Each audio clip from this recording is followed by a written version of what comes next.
This is the first direct commercial service between the US and Greenland in 17 years. There was just one other route that operated for a single year, and before that, there was no such service. Why is this big news? You may have flown over Greenland flying on transatlantic flights, but to get to Greenland, you have to first fly to Europe, and then back again to the US. Now you can fly simply from Newark on a single-aisle plane, a 4.5-hour flight, to have a beautiful stopover in Greenland before flying onward to Europe like I'm doing today. Today we fly, and tomorrow we explore Nuuk. I'm Youngmin. I solo travel to 127 countries, all while working a full-time office job by maximizing my vacations and points. And now I'm finally on YouTube to take you along for the journey. Welcome to the adventure.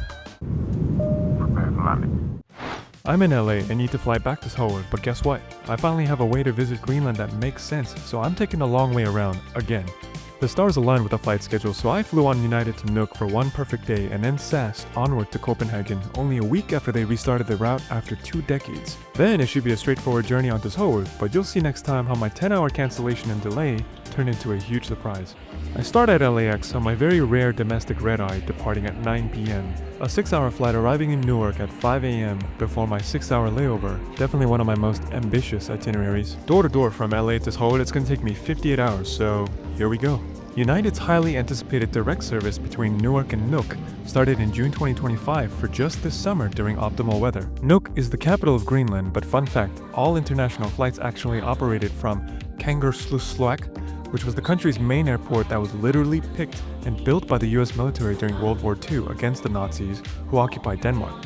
It was picked for its location, terrain, and weather. It's 200 miles away with just a few hundred people living there, all for airport ops. And after Nuuk finished revamping and expanding its airport last year, it has big plans to attract international flights. But you'll see in this and next video that turns out they are a long way from being ready. The first of these new marquee routes is United's 4.5-hour flight on their single-aisle 737 MAX. Thanks to modern aviation tech, small planes are able to navigate Greenland's treacherous weather while flying long distances to make the economics work. With no priority pass lounge, I did some work at a work table right in the middle of the terminal, which was nice and fresh. Now let me tell you, I was sweating for 3 weeks ever since I saw forum posts and the news talking about this flight. Cancellations and delays were common, even in prime best summer weather because it's still extreme. There was big news that the airport just simply shut down one day because it was hunting season and the staff just walked out. At first I thought, wow, so exotic, where traditions overrule the 9 to 5, but since United only flies this route twice a week, if my flight gets impacted, my next 3 flights will be up in flames. Our flight was delayed, but after a total of 40 minutes, we started boarding and I thanked the heavens. To Greenland we go. Here's my seat for today. Economy king seat. Score. Today's 737 MAX has 166 total seats.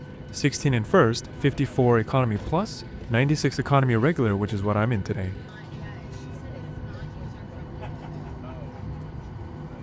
The safety video was my first taste of Greenland and got me excited. Kudos to United for putting Danish and Kalaallisut in the subtitles.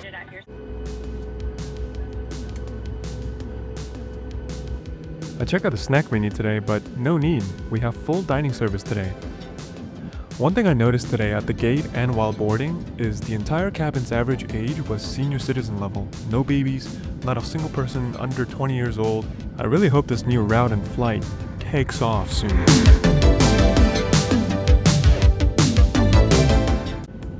Now here's a basic tour of the seat. Standard tray table. The eye view was the same as my flight from LAX. In short, pretty decent. You have your ports and chargers. The swivel test was a success, but you don't even need it because here we test the recline, and this is really bad for a 4.5-hour medium haul flight. There's Wi-Fi on this flight, messaging is free, and internet connectivity for $8 is not bad. So I had no choice but to be productive with my AR glasses. But both of the power outlets didn't work. Oh United, why? This flight was half full. I really hope they can consider retrofitting this mini bathroom for a full size. And we have dining. An LA to New York flight would be much longer, but all you get is a biscuit and water. Here, we get full dining and it was decent. We've got some seasoned chicken and rice that somehow work together. I'm curious what the return meal would be from Nuuk. And to top it off, some dessert. And just like that, it was time to land. I've seen Greenland from above so many times, but to see it up close on approach was mystical. And now how I booked.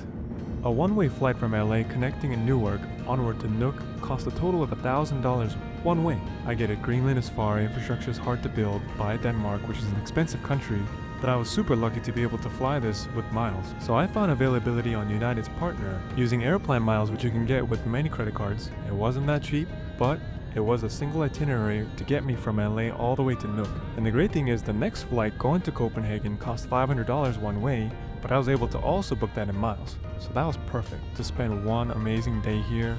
In total, it cost 40,000 airplane miles and just $56 in fees. The next flight, only 11,000 miles. We touched down after an amazing landing and taxied to the terminal.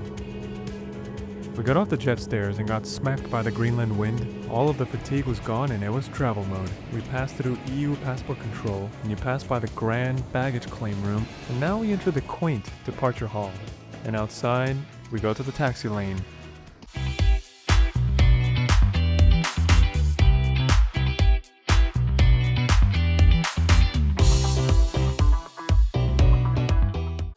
Thanks for watching. I'm just starting to record my adventures on YouTube, so subscribe and stay tuned for lots more.